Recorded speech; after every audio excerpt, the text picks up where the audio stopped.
उसे देखना इबादत है, उसे सोचना इबादत है, सुनना भी इबादत है, उसे दिल की सुनाना, उस रब का शुक्राना।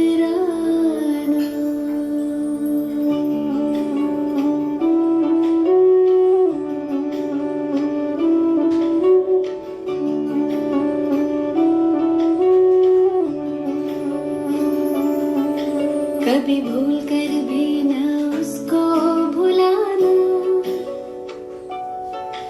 कभी भूल कर भी न उसको भुलाना। ए दिल मेरे गाना,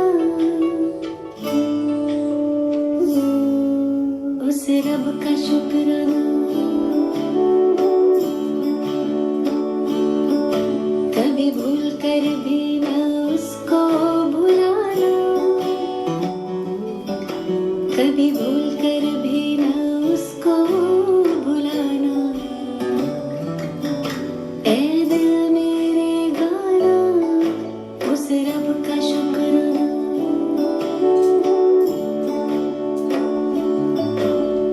अपना बनाने का, आँखों में बसाने का, दिल में बिठाने का लाखों शुक्राना। अपना बनाने का, आँखों में बसाने का, दिल में बिठाने का लाखों शुक्राना। उस रब का शुक्राना, उस रब का शुक्राना, उस रब का शुक्राना, उस रब का शुक्राना।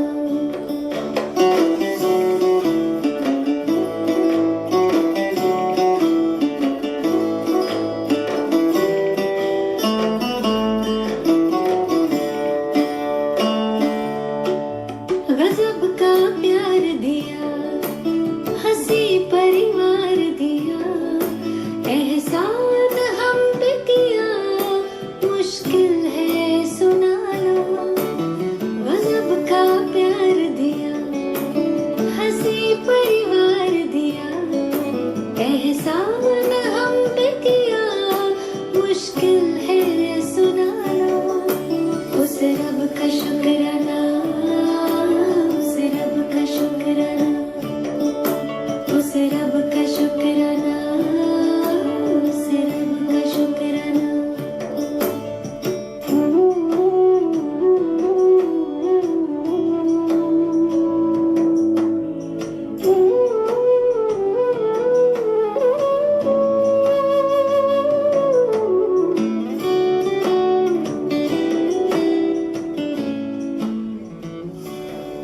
सबका जो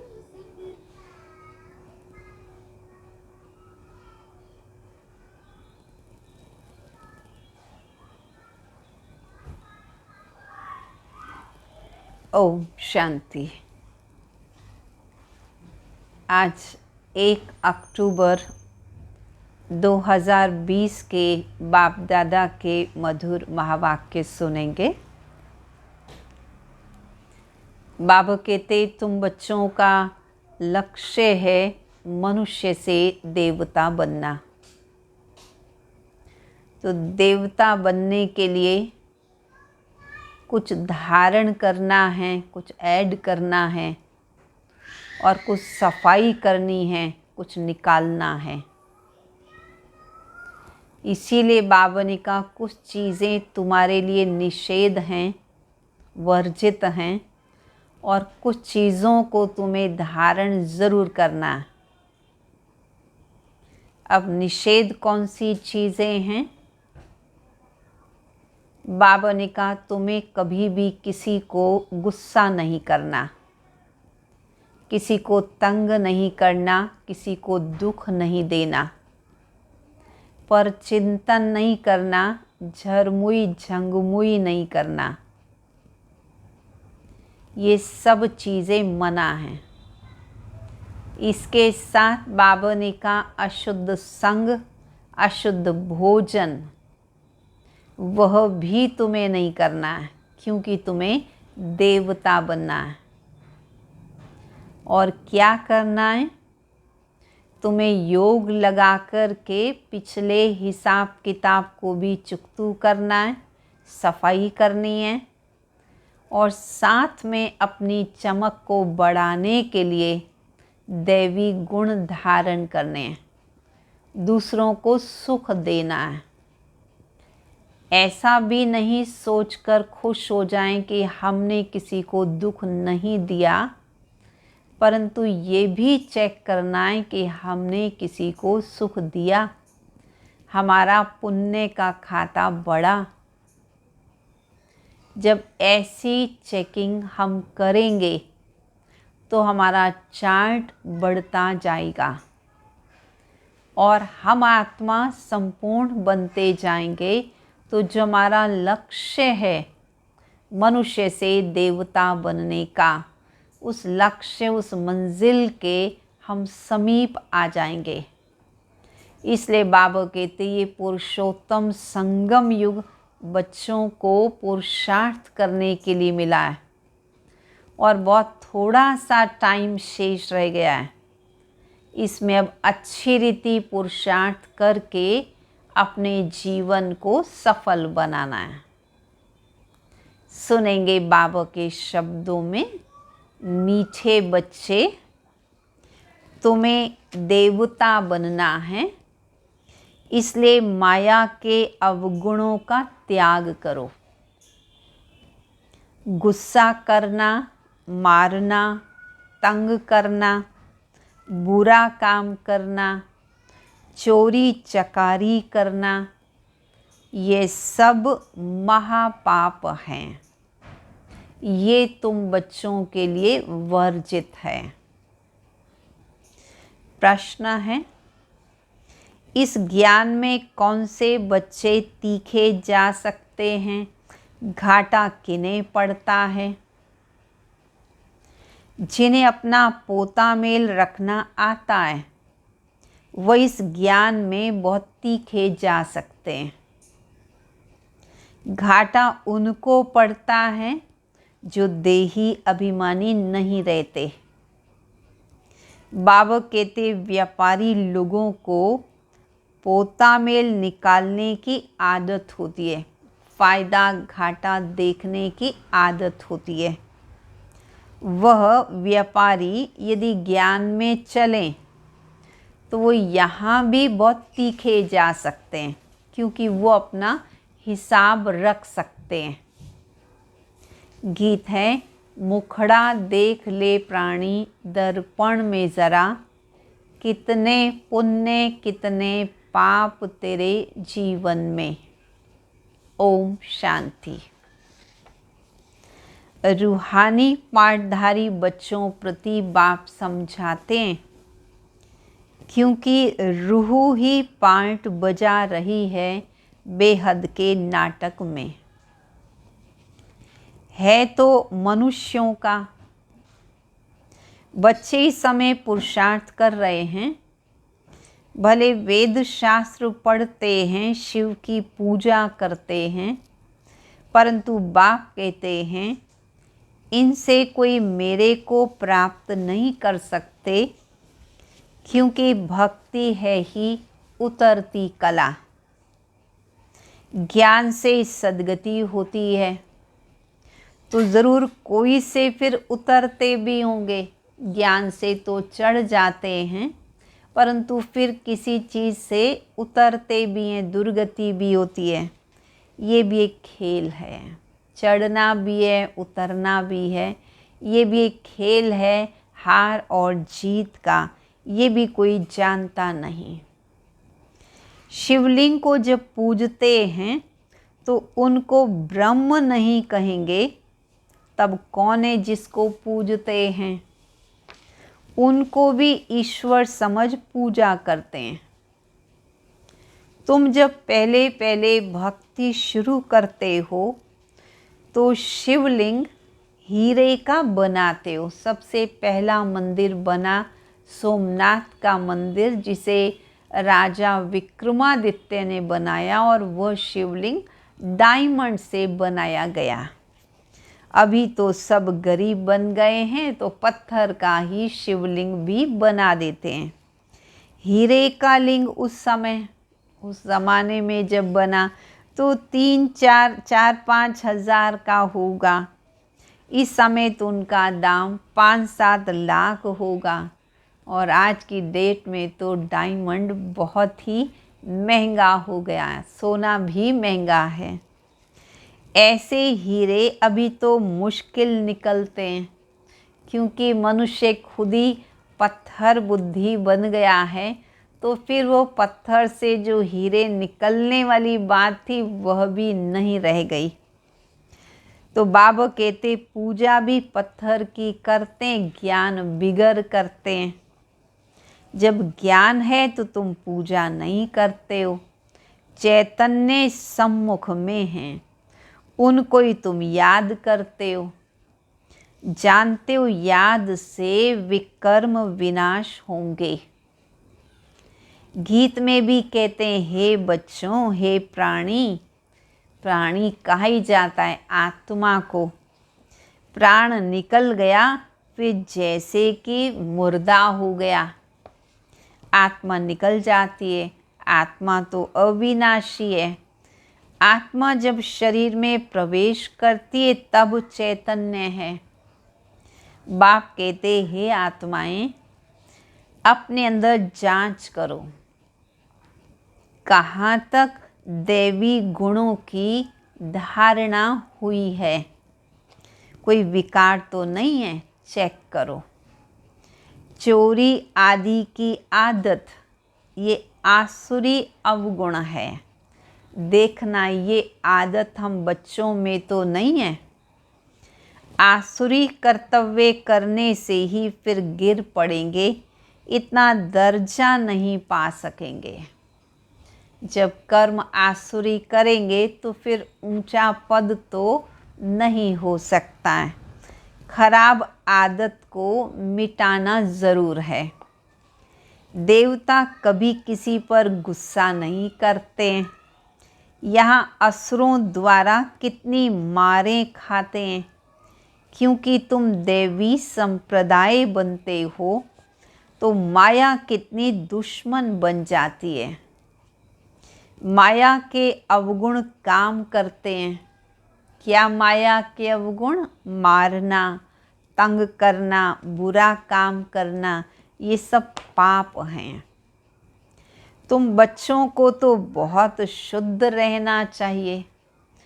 चोरी चकारी आदि करना तो महान पाप हैं। बाप से तुम प्रतिज्ञा करते आयो, बाबा मेरा तो एक आप, दूसरा न कोई। हम आपको ही याद करेंगे। भक्ति मार्ग में भले गाते हैं, परंतु उनको पता नहीं कि याद से क्या मिलता है, क्या होता है। वह तो बाप को जानते ही नहीं हैं। एक तरफ कहते हैं वो नाम रूप से न्यारा है, और दूसरे तरफ फिर शिवलिंग की पूजा करते हैं, तो वो भी तो एक रूप हो गया।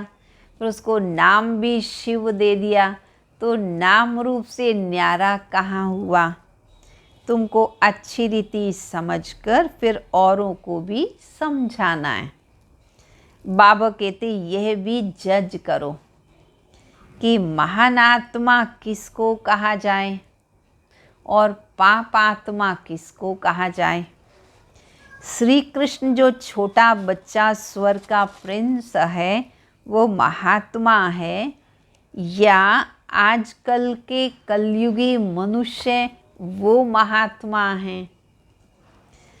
वह विकार से पैदा नहीं होता है। श्री कृष्ण तो योग बल से, पवित्रता से पैदा होते हैं। संपूर्ण निर्विकारी दुनिया है। तो उन्हें ही तो महात्मा कहा जा सकता है। निर्विकारी को बहुत टाइटल दे सकते हैं, विकारी का क्या टाइटल है? श्रेष्ठाचारी तो एक बाप ही बनाते हैं, वह है सबसे ऊंच से ऊंच।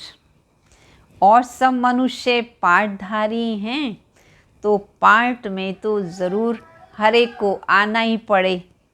सतयुग श्रेष्ठ मनुष्यों की दुनिया, जानवर आदि भी श्रेष्ठ हैं, मनुष्य भी श्रेष्ठ हैं, जानवर भी, पक्षी भी, प्रकृति भी, सब सतो प्रधान श्रेष्ठ हैं। वहाँ माया रावण तो होता ही नहीं, वहाँ ऐसे कोई तमोगुणी जानवर नहीं होते हैं। तुमको मालूम है कि मोर डेल है, वह विकार से बच्चे पैदा नहीं करते हैं। मोरनी जो है, मोर के आंसू पी कर के ही संतान उत्पत्ति करती है, विकार से वो संतान नहीं होती है। इसीलिए मोर को राष्ट्र पक्षी भी माना जाता है, और श्री कृष्ण को भी मोर मुकुटधारी कहा जाता है। अब मोर का ही पंख क्यों दिया? क्योंकि पवित्रता की निशानी है। अब बाबा कहते सतयुग में तो विकार का नाम निशान नहीं होता। मोर का पंख पहला नंबर जो विश्व का प्रिंस है श्री कृष्ण, उनके माथे पे लगाते हैं, तो ज़रूर कोई तो इसके पीछे रहस्य होगा ना, वो पवित्रता का रहस्य है। तो ये सब बातें बाप रिफाइन कर समझाते हैं। वहाँ बच्चे कैसे पैदा होते हैं, वहाँ विकार तो होते ही नहीं। बाबा कहते तुमको देवता बनाते हैं, तो तुम अपनी पूरी जांच करो।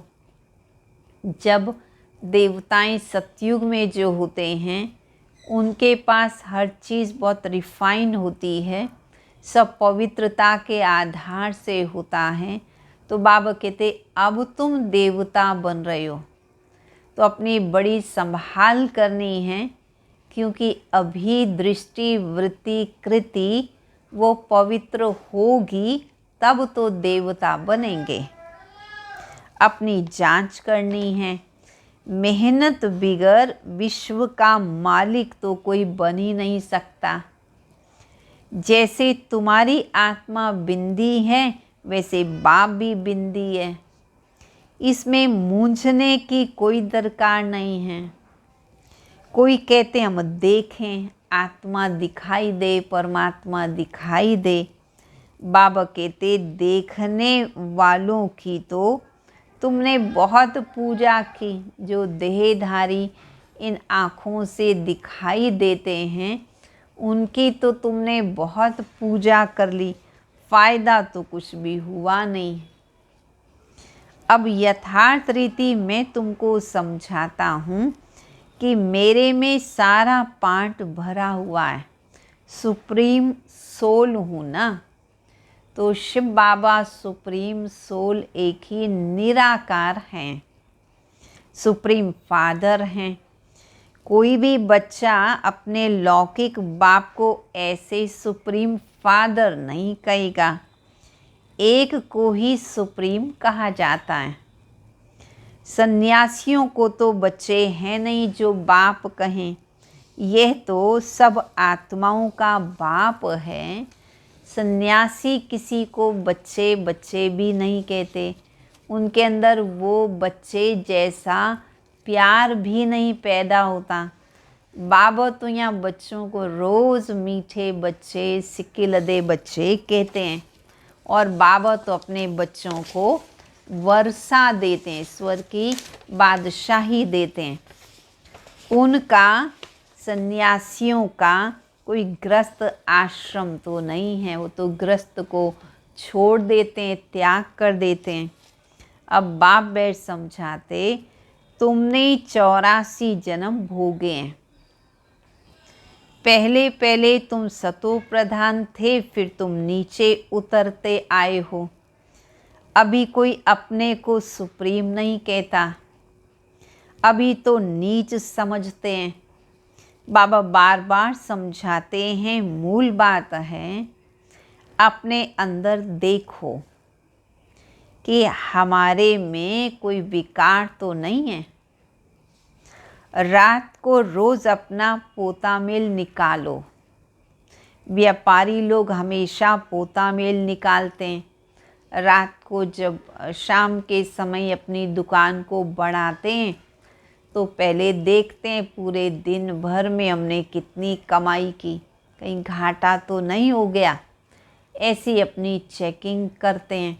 तो वैसे ही बाबा कहते तुम बच्चे भी व्यापारी हो, तुम भी रात्रि को सोने से पूर्व बाबा के समक्ष बैठ कर के अपनी चेकिंग करो कि पूरे दिन में हमने अविनाशी कमाई जमा की या कोई विकर्म करके घाटा कर लिया।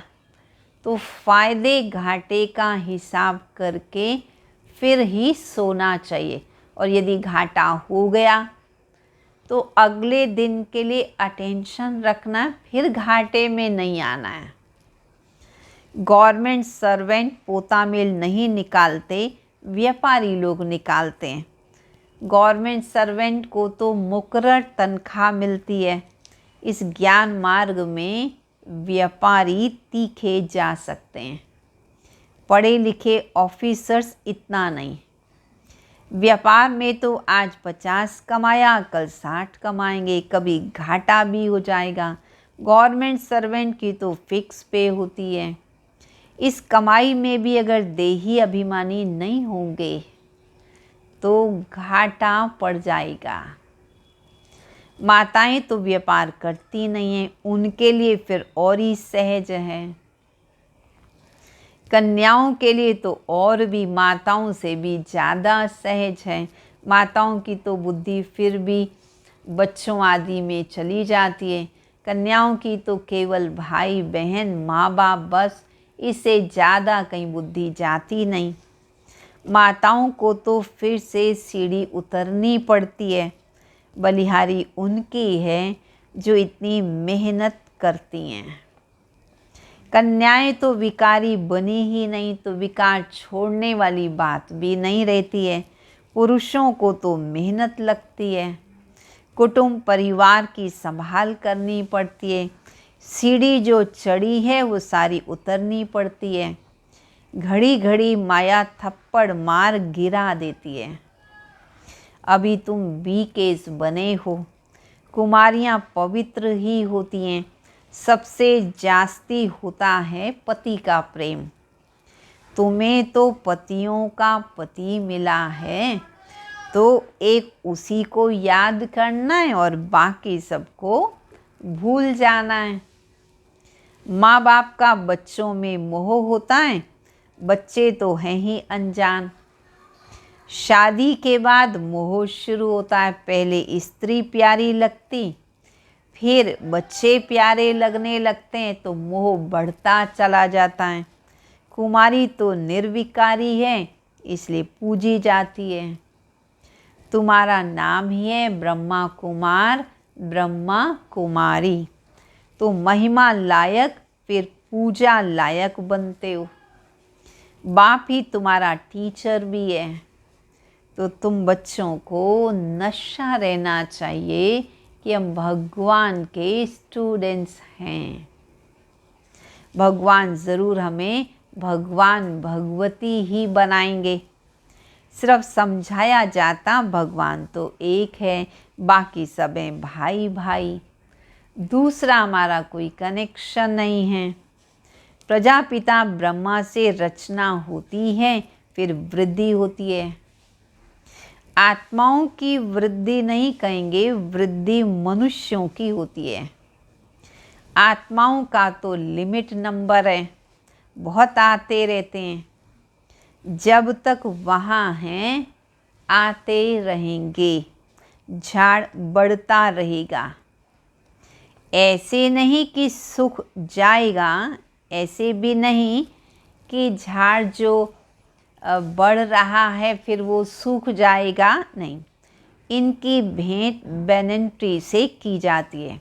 फाउंडेशन है नहीं, बाकी सारा झाड़ खड़ा है। बड़ के वृक्ष का यही बहुत बहुत बड़ी विशेषता है कि जहाँ से वो आरंभ हुआ होता है वो उससे और शाखाएं प्रशाखाएं निकल आती हैं, लेकिन मूल का पता ही नहीं रहता, भूल जाते हैं, दिखाई नहीं देता। वैसे ही मुख्य धर्म देवी देवता धर्म था और उसी देवी देवता धर्म से अन्य सभी धर्म आए, परंतु अभी देवी देवता धर्म ही प्रायलोप हो गया है, उसको ही नहीं जानते हैं। बाबा कहते कुछ न कुछ निशानी तो फिर भी है। अभी तक भी देवी देवताओं के मंदिर तो बनाते रहते हैं, तो ज़रूर ये तो समझते हैं कि देवी देवताएं कभी चैतन्य में थे। मनुष्यों को तो पता ही नहीं कि देवताओं का राज्य कब था, फिर कहाँ गया। ये नॉलेज तुम ब्राह्मणों को ही है। मनुष्यों को ये मालूम नहीं कि परमात्मा का स्वरूप बिंदी है। गीता में लिख दिया अखंड ज्योति स्वरूप है। पहले बहुतों को साक्षात्कार होता था भावना अनुसार, बहुत साक्षात्कार करते लाल लाल हो जाया करते थे, बस फिर कहते थे हम सहन नहीं कर सकते हैं। अब वह तो साक्षात्कार था, क्योंकि ये सुना हुआ है वो अखंड ज्योति है और वो हजारों सूर्यों से भी तेज है। तो जैसा सुना हुआ है वैसी भावना बैठी हुई है, और यहाँ थोड़ा भी साक्षात्कार होता है तो डर जाते हैं और कहते हम सहन नहीं कर सकेंगे। बाबा कहते ऐसे थोड़ी बाप को बच्चे सहन ही ना कर पाएँ, ऐसा थोड़ी होता है। साक्षात्कार से वास्तव में किसी का कल्याण नहीं होता है। या तो मुख्य है याद की यात्रा। साक्षात्कार से वो चीज़ दिखाई दे देती है, परंतु वैसा बन नहीं जाते। वैसा बनने के लिए तो पुरुषार्थ करना पड़ता है। बाबा कहते याद भी कितनी मेहनत वाली है। जैसे पारा होता है वो खिसक जाता है, वैसे याद भी करते करते भी याद खिसक जाती है। कितना चाहते हैं बाबा को याद करें, फिर और ख्याल आ जाते हैं। इसमें भी तुम्हारी रेस है। ऐसे नहीं कि फट से कोई पाप मिट जाएंगे, समय लगता है। कर्मातीत अवस्था हो जाए फिर तो ये शरीर भी ना रहे, फिर तो शरीर छोड़ना पड़ेगा। परंतु अभी कोई कर्मातीत अवस्था को नहीं पा सकते हैं, फिर उनको सतयुगी शरीर चाहिए। तो अब तुम बच्चों को बाप को ही याद करना है। अपने को देखते रहो, हमसे कोई बुरा काम तो नहीं होता है। पोता मेल ज़रूर रखना है। ऐसे व्यापारी झट साहूकार बन सकते हैं जो अपना पोता मेल रखते हैं। चाहे दुनिया के हिसाब से व्यापार में हैं तो वो भी बहुत आगे बढ़ जाते हैं जो हिसाब किताब ठीक से रखते हैं। यहाँ तक अपने घर के लिए भी कोई चीज़ यूज़ करेंगे तो भी उसको हिसाब में नोट करेंगे। ऐसे हिसाब करने वाले बहुत आगे बढ़ जाते हैं। और यहाँ इस ज्ञान मार्ग में भी यदि ज्ञान में बैठे बैठे, योग में बैठे बैठे बुद्धि कहीं और चली गई, ज्ञान की बातें करते करते व्यर्थ बातों में एंड हो गया या पर चिंतन की तरफ एंड हो गया, फिर अगर चेक करते हैं और फिर चेंज लाते हैं तो ज्ञान में भी ऐसे व्यापारी बहुत आगे बढ़ जाते हैं। बाप के पास जो नॉलेज है वो तुम्हें दे रहे हैं। बाबा कहते मेरी आत्मा में ज्ञान नूंधा हुआ है, हूबहू तुमको वही बोलेंगे। जो कल्प पहले ज्ञान दिया था उसमें भी फर्क नहीं पड़ सकता है। बच्चों को ही समझाएंगे और क्या जाने। तुम इस सृष्टि चक्र को जानते हो, इसमें सब एक्टर्स का पार्ट नूंधा हुआ है। इसमें कुछ चेंज नहीं हो सकता, न कोई छुटकारा पा सकता, न कोई अदली बदली हो सकती है। हाँ, बाकी समय मुक्ति मिलती है। तुम तो हो ऑलराउंड पार्टधारी। 84 जन्म लेते हो, बाकी सब अपने घर में होंगे, फिर पिछाड़ी में आएंगे। ज़्यादा समय वे आत्माएं शांति धाम रहेंगी और अंत में केवल थोड़े से जन्म पाठ बजाने इस सृष्टि पर वो लोग आएंगे जो कलयुगी हैं। पर बाबा कहते तुम तो सतयुगी हो, तुम ऑलराउंड पार्टधारी हो, तो तुम तो शुरू से लेकर लास्ट तक पार्ट प्ले करते हो। मोक्ष चाहने वाले यहाँ आएंगे ही नहीं, वह फिर पिछाड़ी में चले जाएंगे, ज्ञान कभी सुनेंगे नहीं। मच्छरों सदृश आए और गए। तुम तो ड्रामा अनुसार पढ़ते हो, जानते हो बाबा ने 5000 वर्ष पहले भी ऐसे राजयोग सिखाया था। तुम फिर औरों को समझाते हो कि शिव बाबा ऐसे कहते हैं। अभी तुम जानते हो हम कितने ऊंच थे और अब कितने नीच बने हैं, और फिर बाबा हमको बहुत ऊंचा बनाते हैं। तो ऐसा पुरुषार्थ भी ऊंच बनने का करना चाहिए ना। यहाँ तुम आते हो रिफ्रेश होने, इसका नाम है मधुबन। मधुबन में आते हैं रिफ्रेश होने। तुम्हारे कलकत्ता या बॉम्बे में थोड़ी मुरली शिव बाबा चलाते हैं, मुरली तो बाबा मधुबन में ही चलाते हैं। इसलिए कहा भी जाता मधुबन में मुरली बाजे रे। मधुबन में मुरली बजती है। मुरली सुनने के लिए बाप के पास आना होगा, रिफ्रेश होने। नई नई पॉइंट्स निकलती रहती हैं। सम्मुख सुनने में तो फील करते हो बहुत फ़र्क रहता है। आगे चल बहुत पार्ट बच्चों ने देखने हैं। बाबा पहले पहले सब सुना दे, पहले ही सुना दे, फिर तो टेस्ट ही नहीं आएगा। आहिस्ते आहिस्ते पार्ट इमर्ज होता जाता है। 1 सेकंड न मिले दूसरे से। बाप आए हैं रूहानी सेवा करने, तो बच्चों का भी फ़र्ज़ है रूहानी सेवा करना।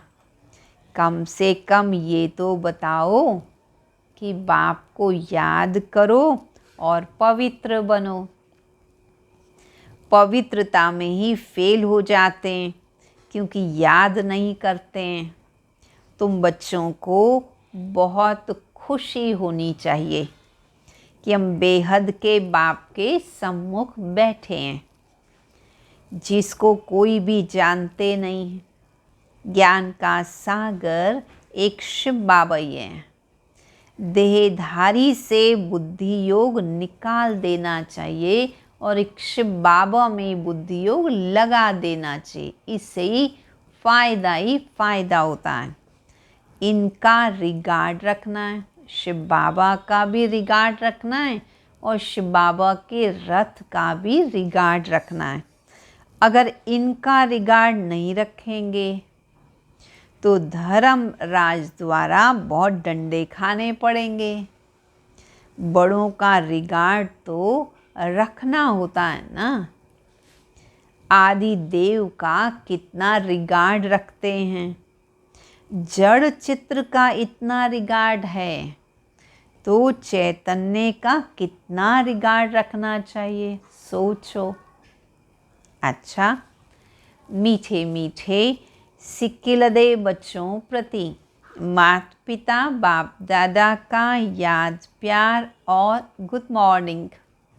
रूहानी बाप के रूहानी बच्चों को नमस्ते। रूहानी बच्चों की रूहानी बाप दादा को नमस्ते नमस्ते नमस्ते। धारणा के लिए मुख्य सार। अंदर में अपनी जांच कर दैवी गुण धारण करने हैं। खराब आदतों को निकालना है। प्रतिज्ञा करनी है, बाबा हम कभी भी बुरा काम नहीं करेंगे, किसी को भी दुख नहीं देंगे। दूसरा, कर्मातीत अवस्था को प्राप्त करने के लिए याद की रेस करनी है। रूहानी सेवा में तत्पर रहना है।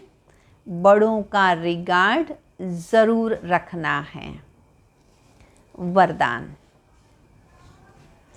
सर्व खजानों को स्वयं के प्रति और औरों के प्रति यूज़ करने वाले अखंड महादानी भाव।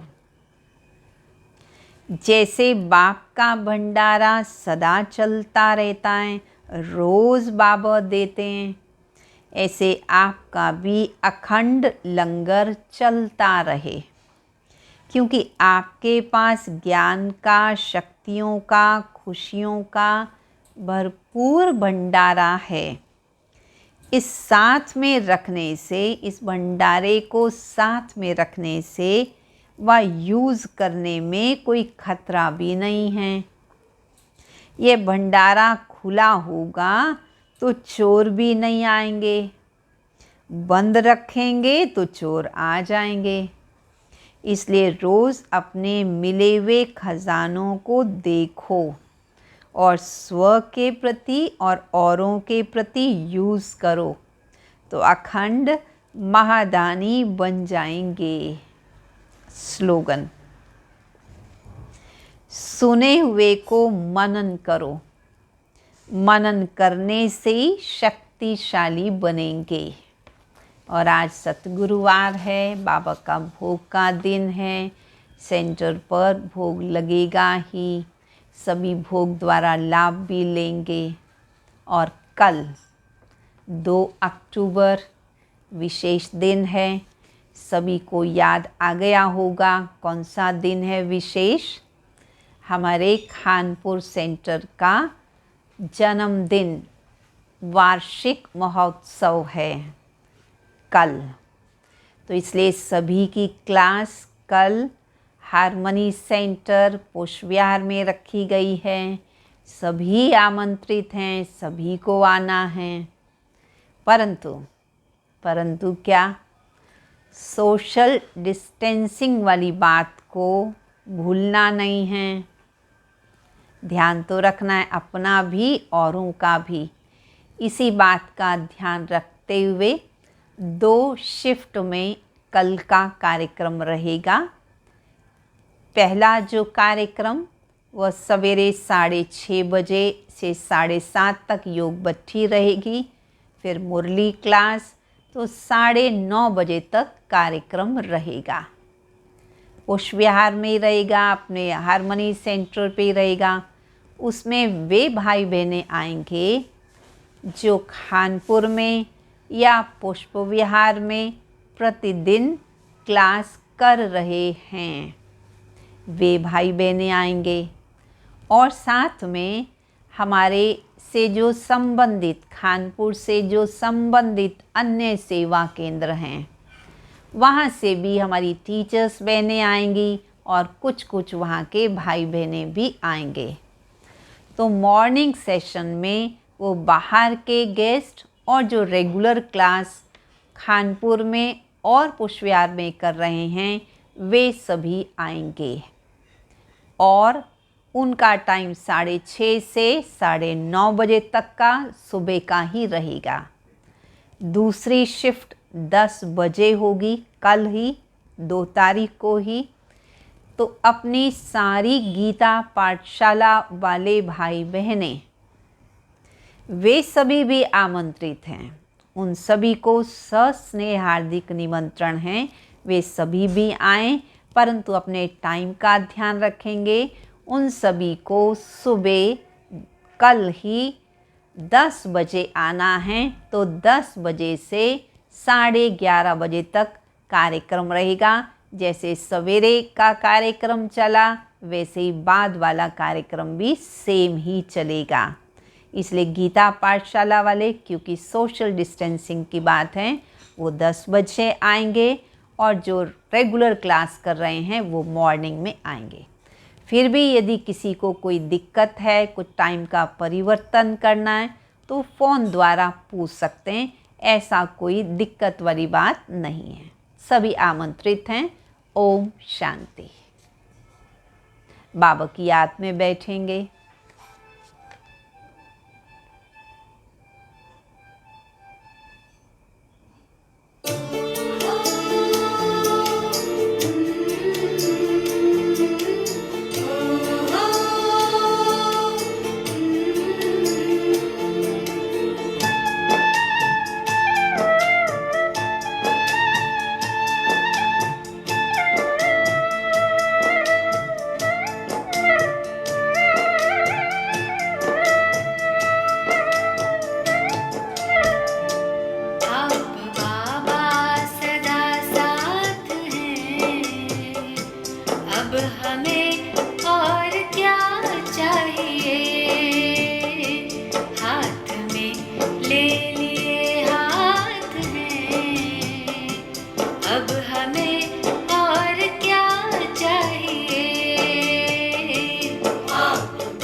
सदा साथ हैं, अब हमें